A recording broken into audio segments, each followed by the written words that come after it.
अस्सलामुअलैकुम स्टूडेंट्स, कैसे हैं आप लोग? ठीक हैं। अच्छा, आज के इस छोटे से वीडियो लेक्चर में मैं आपके साथ एक बहुत छोटा सा टॉपिक डिस्कस करूंगा। इसमें सिंपल ये है कि आपको एक प्लांट के इंटरनल एनाटॉमिकल स्ट्रक्चर की डिटेल बताऊंगा। बहुत सिर्फ नामों को आपको समझना है कि कौन सा स्ट्रक्चर किस जगह पर लोकेटेड है और कहाँ प्रेजेंट होता है।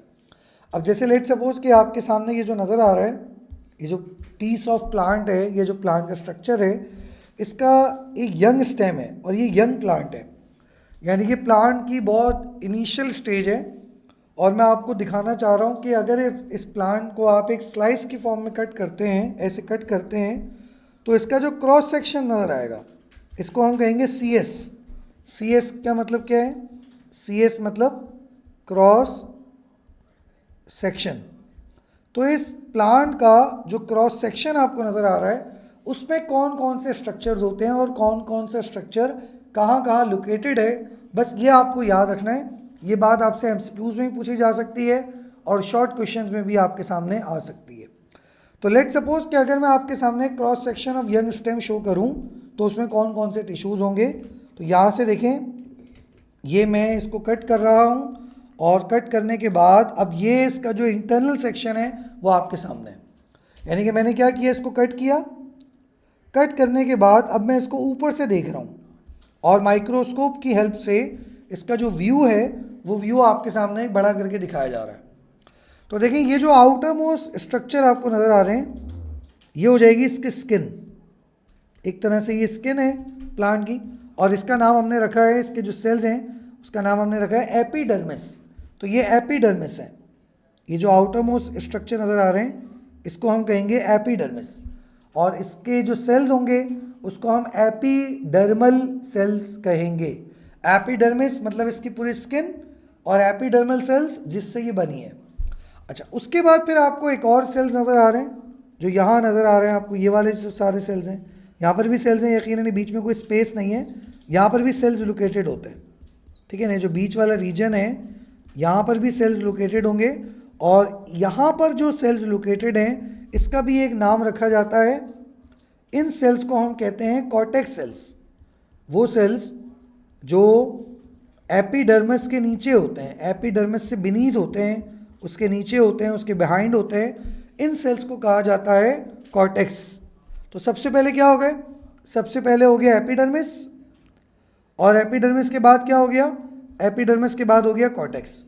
तो अगर आप प्लांट को कट करते हैं तो सबसे पहले कौन सी चीज़ कट होगी? तो सबसे पहले एपिडर्मिस कट होगा, और एपिडर्मिस के बाद फिर कॉर्टेक्स कट होगा। सही है ना? यहाँ तक तो हो गया। अब उसके बाद क्या आता है? अब उसके बाद ये वाले जो आपको सेल्स नज़र आ रहे हैं, या ये वाली जो स्किन आपको नज़र आ रही है, इसको हम कहेंगे एंडोडर्मिस। यानी कि सबसे पहले हो गया एपिडर्मिस, एपिडर्मिस के बाद हो गया कॉर्टेक्स, और कॉर्टेक्स के बाद हो गया एंडोडर्मिस, अंदर की स्किन। ठीक है ना? तो ये हो गया एंडोडर्मिस। अब क्या आएगा? अब उसके बाद प्लांट में ये जो पूरा सेंट्रल रीजन है, इसका भी एक नाम है। ये जो पूरा सेंट्रल रीजन आपको नज़र आ रहा है, इस पूरे सेंट्रल रीजन का एक नाम होता है, और इसको हम स्टेल कहते हैं। स्टेल, इसको स्टेल कहा जाता है। तो अब स्टेल के अंदर क्या क्या होता है ये बात आप समझ लें।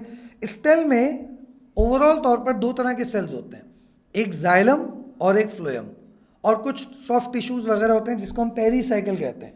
तो जाइलम और फ्लोएम यंग स्टेम में आपको बिल्कुल सेंटर में नज़र आएंगे, बिल्कुल सेंट्रल रीजन में होते हैं। बाद में फिर वो जो है वो कॉर्नर्स पे चले आते हैं, लेकिन यंग स्टेम के अंदर शुरू शुरू में कहाँ मिलेंगे आपको? ये बिल्कुल सेंट्रल रीजन में मिलेंगे, और उसको हम कहते हैं स्टेल। इसमें आपको एक जाइलम मिलेगा, ये वाले जो सेल्स हैं ये जाइलम है। ठीक है ना? और इसके कॉर्नर्स, इसके बिटवीन, जाइलम के बिटवीन में जो सेल्स हैं इसको हम कहेंगे फ्लोएम सेल्स। तो जाइलम जो है वो ऐसे क्रॉस की तरह होते हैं, जैसे क्रॉस बन रहा है ऐसे क्रॉस की तरह जाइलम सेल्स होंगे, और क्रॉस के बीच में जो स्ट्रक्चर्स हैं, बीच में जो गैप्स हैं, वहाँ पर आपको मिलेंगे फ्लोएम के सेल्स। ठीक है ना? और इसके अलावा इसमें कुछ और सेल्स भी होते हैं जिसको पेरीसाइकल्स कहते हैं, और बस वो कंडक्शन का काम करते हैं। बुनियादी तौर पर ये 4-5 सेल्स हैं जो कि इसी तरह लोकेटेड होते हैं। सबसे पहले होंगे एपिडर्मिस, एपिडर्मिस के बाद कॉर्टेक्स, कॉर्टेक्स के बाद एंडोडर्मिस, एंडोडर्मिस के बाद उसके अंदर जाइलम, और जाइलम के जो बीच वाला स्ट्रक्चर्स हैं उसमें हम होंगे हमारे पास फ्लोएम। तो बुनियादी तौर पर ये वाले टिश्यूज़ प्रेजेंट हैं। तो तो पहले बात करते हैं एपिडर्मिस की। The outer most layer of the thin walled cells, outer most layer सबसे बाहर वाली जो लेयर होगी थिन वॉल्ड सेल्स की, उसको हम कहेंगे एपिडर्मिस। एपिडर्मिस के बाद आ जाता है cortex, region beneath the epidermis, जो एपिडर्मिस के नीचे होगा, एपिडर्मिस के साथ होगा कनेक्टेड, उसको हम आमतौर पे कॉर्टेक्स कहते हैं। और उसके बाद आ जाएगा स्टेल। What is stele? ये जो पूरा सेंट्रल पोर्शन है, पूरा सेंट्रल रीजन है, सेंट्रल पोर्शन है, इसको स्टेल कहा जाता है, which consist of vascular tissues.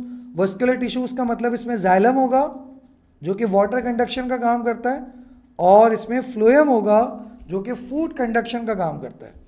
आपको पता है प्लांट में जाइलम और फ्लोएम दो तरह के टिश्यूज होते हैं जिसको हम वस्कुलर बंडल्स कहते हैं, जिसमें से वाटर कंडक्शन का जो जिम्मेदारी है, पानी को ट्रांसपोर्ट करने की जो रिस्पॉन्सिबिलिटी है वो जाइलम की होती है, और फूड को कंडक्ट करने की जो रिस्पॉन्सिबिलिटी है वो फ्लोएम की होती है।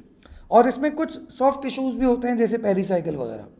तो ये तीन बुनियादी स्ट्रक्चर्स हैं, number 1 cortex, number 2 epidermis, number 3 stele, और स्टेल के अंदर जाइलम, फ्लोएम और कुछ सॉफ्ट टिश्यूज।